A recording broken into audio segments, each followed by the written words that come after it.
नमस्कार। UGC net PYQ practice point पर आप सभी का स्वागत है। तो आज मैं आप सभी के सामने हिंदी साहित्य की एक प्रमुख टेस्ट सीरीज लेकर उपस्थित हूँ और इस टेस्ट सीरीज में हम 50 महत्वपूर्ण प्रश्नों को हल करने जा रहे हैं। तो इसमें पहला क्वेश्चन है, निम्नलिखित में से किस रचना में कड़वक शैली का प्रयोग नहीं हुआ है? इसका आंसर आ जाएगा पाहुड़ दोहा। पाहुड़ दोहा जो रचना है ये एक बहुत ही चर्चित ग्रंथ रहा है।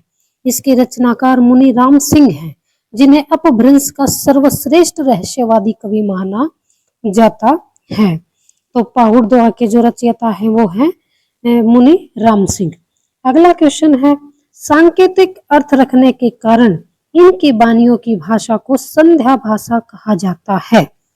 तो किन की रचनाओं को संध्या भाषा कहा जाता है? तो संध्या भाषा है वो सिद्धों की भाषा को संध्या भाषा कहा जाता है और सिद्धों की जो संख्या है वो 84 है और इनका प्रमुख केंद्र है वो श्री पर्वत है और सिद्धों की भाषा को संध्या भाषा का नाम है वो मुनिदत्त और अद्वैत वज्र ने दिया था और प्रमुख जो आचार्य रामचंद्र शुक्ल के अनुसार सिद्धों की जो संख्या है वो 84 है। उसमें से दो जो स्त्री जो सिद्ध हैं जिनमें से कनकलता और लक्ष्मीकरा है और एक मणिभद्रा है, ये योगिनी है, ये स्त्री है और इनकी भाषा को मतलब संध्या भाषा कहा जाता है। और जो इसके जो सिद्ध है उनमें प्रमुख सिद्ध जो है वो सरहप्पा, सबरप्पा, लुइप्पा, डोम्बिप्पा और कणप्पा है और प्रथम सिद्ध सरहप्पा का को हिंदी का प्रथम कवि भी माना जाता है। जो सरहप्पा थे उनको हिंदी का प्रथम कवि भी माना जाता है। अगला क्वेश्चन है, आचार्य रामचंद्र शुक्ल ने किसके लिए कहा है कि इनको कवि हृदय नहीं मिला है? उनमें वह सहृदयता, भावुकता न थी जो एक कवि में होनी चाहिए। वह संस्कृत साहित्य से सामग्री लेकर अपने साहित्य और कौशल की धाक जमाना चाहते थे।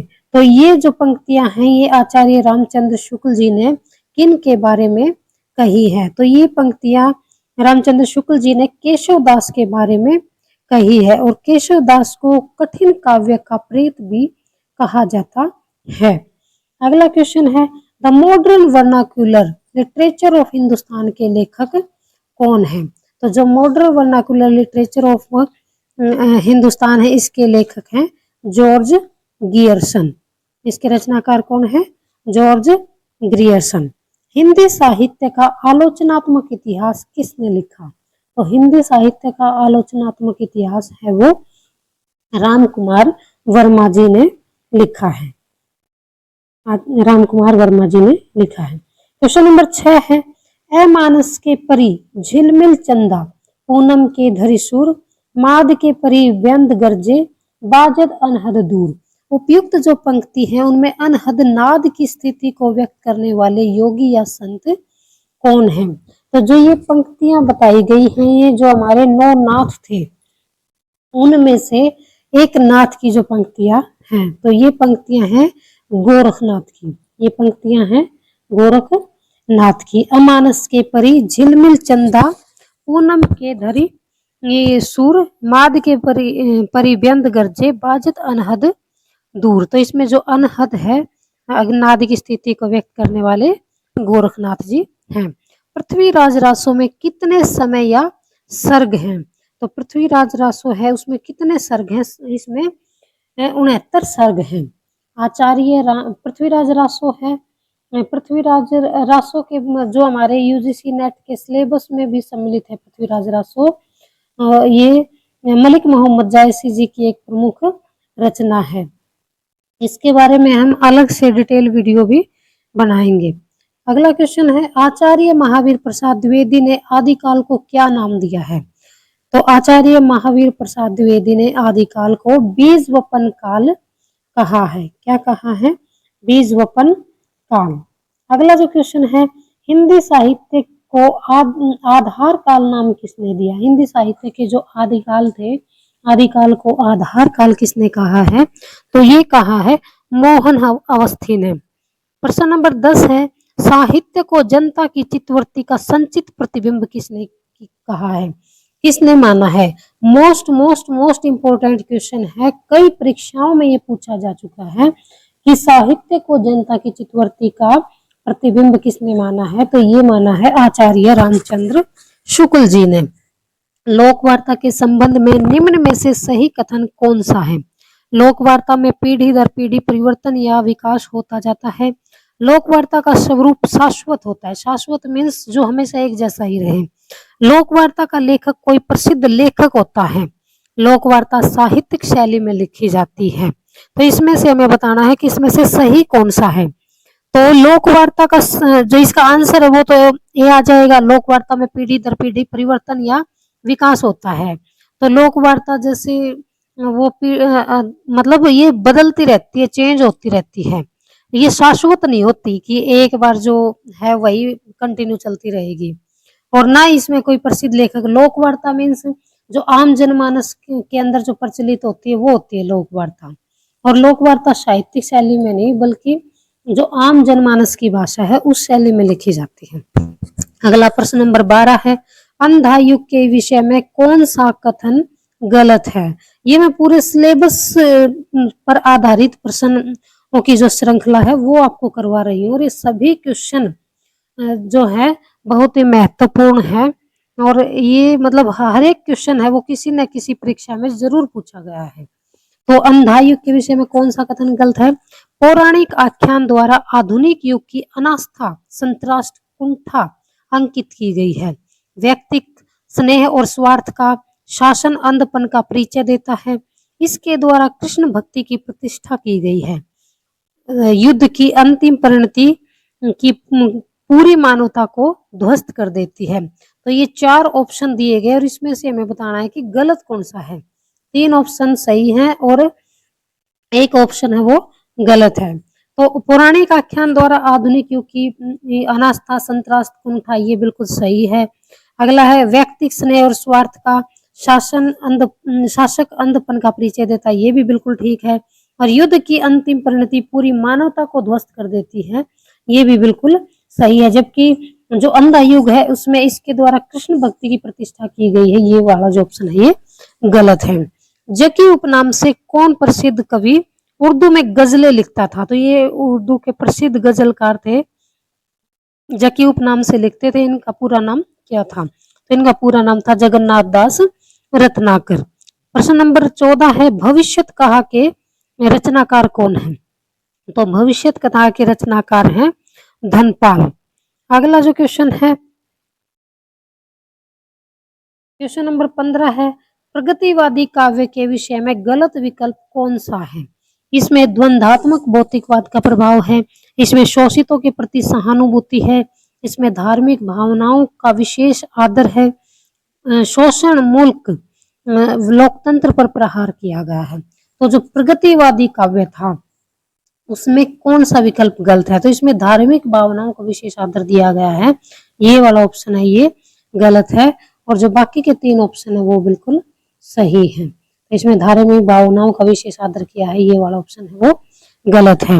निम्न रचना और रचनाकारों का सुमेलित जोड़ा कौन सा नहीं है, तो ये कुछ रचनाएं दी गई है महत्वपूर्ण और इनकी रचनाकार दिए गए हैं, और इसमें से हमें जो गलत जोड़ा है वो बताना है। गोरखनाथ और उनका युग, आचार्य रामचंद्र शुक्ल जी। नाथ संप्रदाय, हजारी प्रसाद द्विवेदी जी। हिंदी काव्य में निर्गुण संप्रदाय, पीताम्बर दत्त बड़थवाल। सिद्ध साहित्य, धर्मवीर भारती। तो इसमें से जो गलत जो सुमेलन है वो है गोरखनाथ और उनका युग, आचार्य रामचंद्र शुक्ल, ये वाला ऑप्शन है वो गलत है। प्रश्न नंबर 17 है, हिंदी साहित्य 20वीं शताब्दी के लेखक कौन है, तो इसके लेखक है आचार्य नंद दुलारे वाजपेयी जी।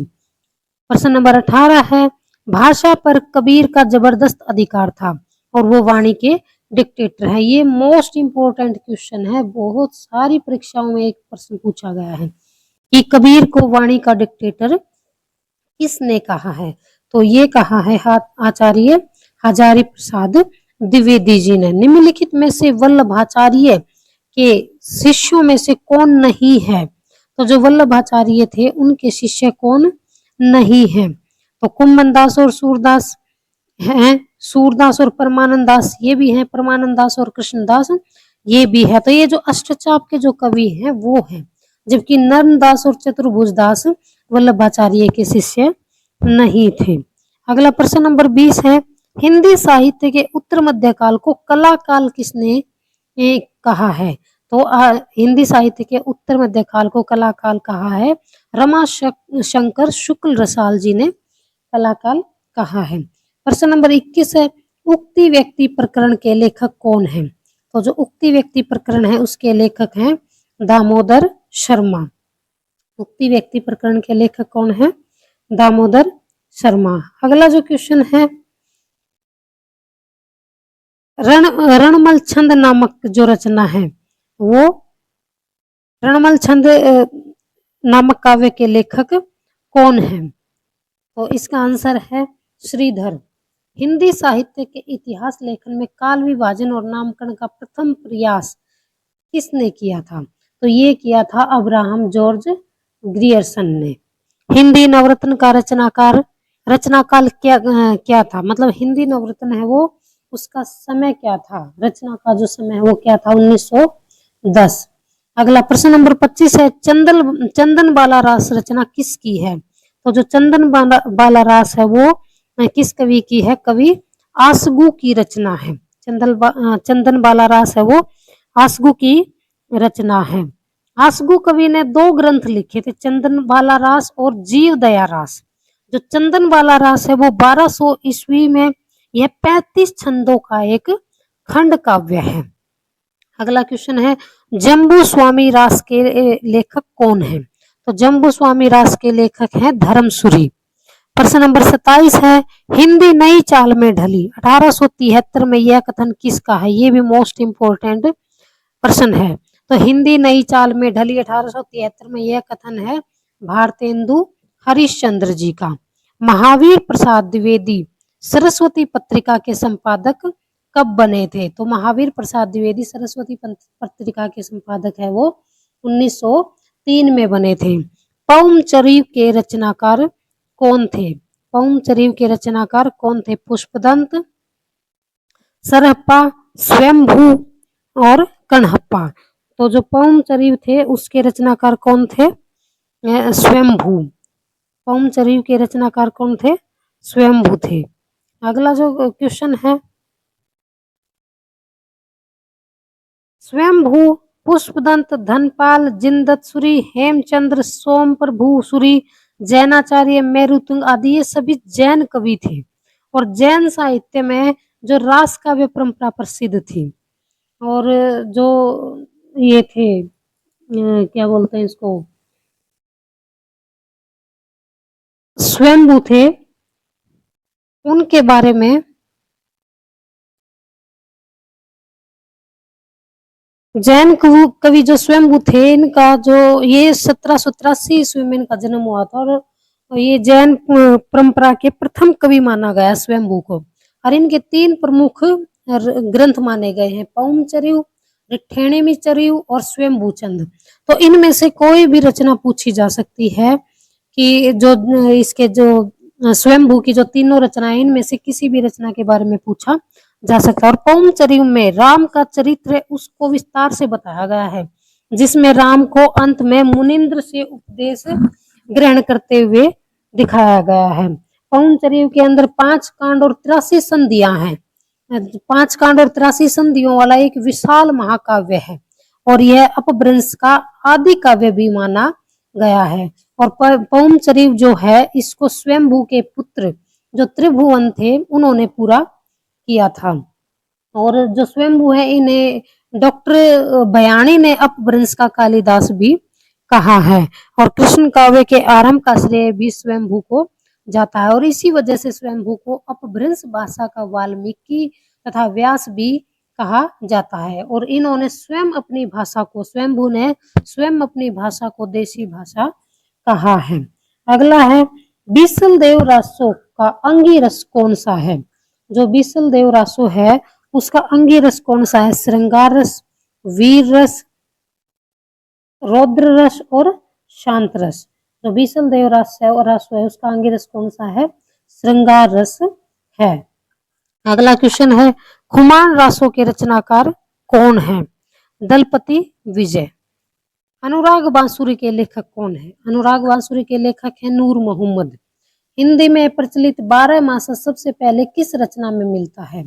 तो हिंदी भाषा में जो सबसे पहले 12 मासा का वर्णन है वो नेमिनाथ चौपोई में मिलता है। जो नेमिनाथ चौपोई थी उसके अंदर 12 मासा का वर्णन हमें देखने को मिलता है।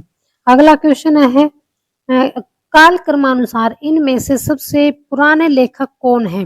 सरदार पूर्ण सिंह, किशोरीलाल गोस्वामी, भारतेंदु हरिश्चंद्र या श्याम सुंदर दास। तो इसमें सबसे जो पुराने लेखक हैं वो हैं भारतेंदु हरिश्चंद्र जी। क्वेश्चन नंबर 35 है भक्ति काल की कृष्ण भक्ति काव्य परंपरा में कौन नहीं है? तो इसका आंसर आ जाएगा सुंदरदास, क्योंकि सूरदास, परमानंद दास, नंददास ये सभी अष्टचाप के कवि थे और कृष्ण भक्ति धारा के बहुत ही प्रसिद्ध कवि थे। तो इसका आंसर आ जाएगा सुंदरदास। प्रश्न नंबर 36 है आचार्य रामचंद्र शुक्ल हिंदी रीति ग्रंथों की अखंड परंपरा किससे मानते हैं? तो आचार्य रामचंद्र शुक्ल है वो हिंदी रीति ग्रंथों की परंपरा चिंतामणि से मानते हैं। प्रश्न नंबर 37 है तुलसीदास की विनय पत्रिका की भाषा क्या है? तो तुलसीदास जी ने जो अवधी भाषा में भी रचनाएं की हैं और ब्रिज भाषा में भी रचनाएं की हैं। तो जो विनय पत्रिका है उसकी भाषा है वो ब्रिज भाषा है। प्रश्न नंबर 38 है आखड़िया झाई पड़ी पंथ निहारी निहारी जी बढ़िया छाला पड़ा राम पुकारी पुकारी। तो उपयुक्त पद है वो किसका है? तो ये एक बहुत ही प्रसिद्ध पंक्तियां हैं जो कबीरदास जी की हैं कि आखड़िया झाई पड़ी पंथ निहारी निहारी जी बढ़िया छाला पड़ा राम पुकारी पुकारी। तो ये कबीरदास जी की पंक्तियां हैं। अगला प्रश्न नंबर 39 है निम्नलिखित में से निम्बकाचार्य का संबंध किससे रहा है? तो जो निम्बकाचार्य थे उनका संबंध द्वैताद्वैतवाद से रहा है। श्रावकाचार किसकी रचना है? तो जो श्रावकाचार है वो देवसेन की रचना है। अगला क्वेश्चन नंबर 41 है अष्टछाप की स्थापना विठल दास ने किस वर्ष की थी? तो जो अष्टछाप की स्थापना है वो 1565 ईस्वी में की थी। कृष्ण गीतावली के लेखक कौन है? कृष्ण गीतावली के लेखक तुलसीदास जी हैं। काशी नागरी प्रचारणी सभा की स्थापना किस वर्ष हुई थी? ये भी बहुत ही महत्वपूर्ण है कि काशी नागरी प्रचारणी सभा की स्थापना कब हुई थी? तो इसकी स्थापना हुई थी 1893 में। अगला क्वेश्चन नंबर 44 है गोरखवाणी ग्रंथ के संपादक कौन है? तो जो गोरखवाणी ग्रंथ के संपादक हैं वो है पीताम्बर दत्त बड़थुआल। ये भी मोस्ट इंपोर्टेंट क्वेश्चन है। क्वेश्चन नंबर 45 है निम्नलिखित कवियों में से किसने प्रेमाख्यान काव्य की रचना नहीं की थी?